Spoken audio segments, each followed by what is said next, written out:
सभी बंधुओं को बहुत बहुत प्रणाम। और बोलिए शिव भगवान की जय।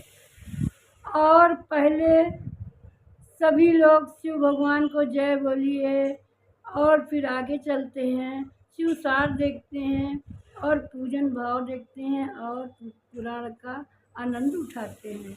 तो चलो चलते हैं। पहले सुमर गणेश का, व्यास को शीश झुकाते हैं।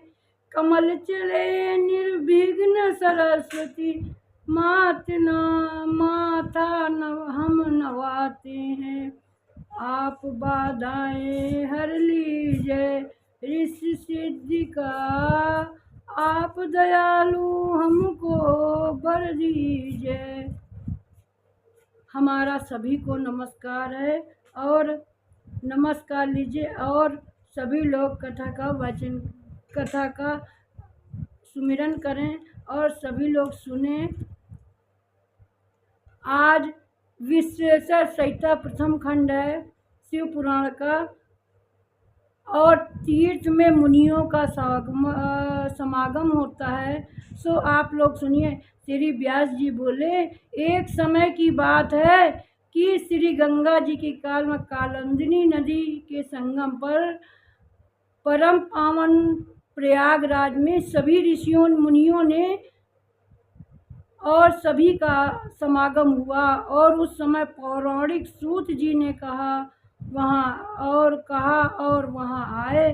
तभी सभी ऋषियों मुनियों ने उठकर उनका आदर सत्कार किया और यथा पूजन सत्कार करने में आसन भी दिया और उनके हाथ जोड़कर कहने लगे, हे मनुष्य, कलयुग में सभी प्राणी पाप और पीड़ित होकर सत्कर्म से रहित, परमाधिक पर स्त्रीगामी, दूसरों की हत्या करने वाले, देहा अभिमानी, आत्मज्ञान रहित, नास्तिक, माता पिता दोषी और स्त्रियों को दास हो जावे,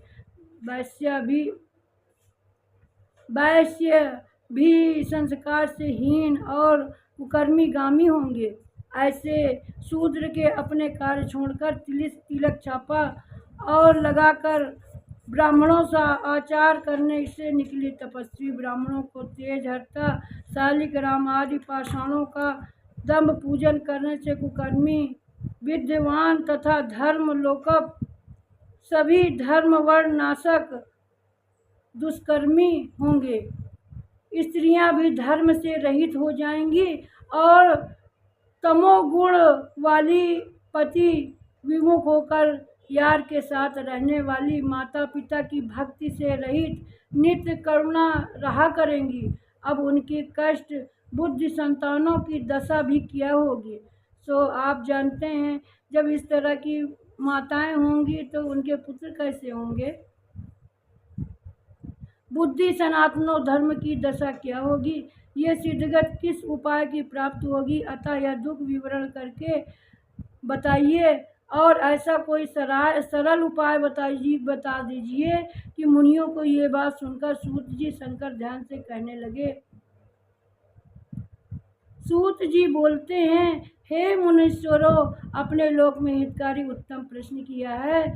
तो कलयुग में पापों का नाश करने वाला परम धर्मदायक शिव पुराण वेदांत का भी यह सर्वज्ञ किसने पढ़ने सुनने में मुक्ति पद प्राप्ति है तथा व्यास द्वारा कहे गए ये पुराण में बहुत ही महत्व रखता है। व्यास जी का कथन है कि पुराण का एक आधा श्लोक भी कोई पढ़ेगा तो पाप से छूट जाएगा, सावधानी से पूरा पाठ करेगा तो जीवन मुक्त हो जाएगा और इसके अनुसार आचरण करने वाला एक भी विश्वमेघ यज्ञ का फल प्राप्त करेगा। शिव जी ने यह सुधा स्वयं अपमानित रूपी समुद्र मंथन करने निकला। अतः जो भी इसका कोई पान करेगा वो अमर हो जाएगा। इसके धर्म कर्म काम मोक्ष चारों ओर विवेचन तथा प्राप्ति का उपाय है।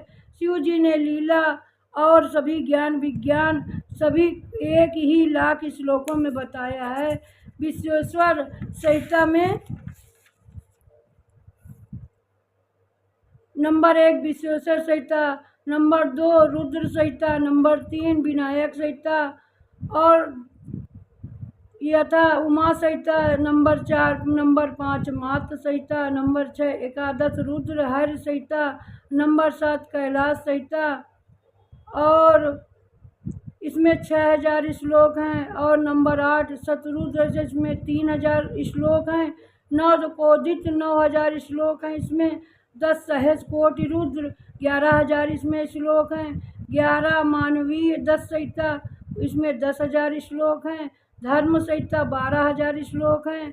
परंतु यह कलयुगी जीवों का उद्धार हेतु शिव जी ने 24,000 श्लोकों को ही कर दिया। अब उनके विश्वेश्वर संहिता, रुद्र संहिता, सतगुरु संहिता, कोटिक रुद्र संहिता, श्री उमा संहिता और कैलाश संहिता वायतीय संहिताएँ हैं जो जीवन को पढ़ने से जीवन की मुक्ति हो जाती है। सो आप इसी तरह सभी लोग विवेचन करिए और सभी संहिताओं का विवेचन करिए।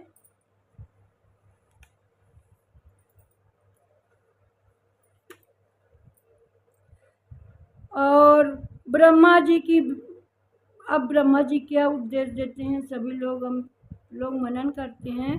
सूत जी बोले, हे ऋषियों, पूर्व काल में जब कल्पों का नाश हो गया था तब इसके बाद में पुनः कल्प प्रादुर्भाव हुआ और तब छह कुलीन सृष्टि आरंभ होने पर विचार किया गया और सबसे परे हैं या नहीं इसके निर्णय के लिए लोग ब्राह्मणी के पास गए। ब्रह्मा जी से कहा, जो भी आपसे पहले उत्पन्न हुआ है इसमें नौवाणी की कोई गति नहीं है, अतः आप ब्राह्मण इंद्र आदि महाभूतों इंद्रियों आदि की उत्पत्ति सारे जगत में उत्पत्ति करने वाली वही है, सबसे परे हैं। ऐसा सर्वज्ञ ज्ञान जगदीश्वर महेश जी ही दे सकते हैं। बोलो शंकर भगवान की जय। जो भी व्यक्ति भक्त द्वारा दर्शन होते हैं, रुद्रदेव भी उनके दर्शनों की अभिलाषा करते हैं।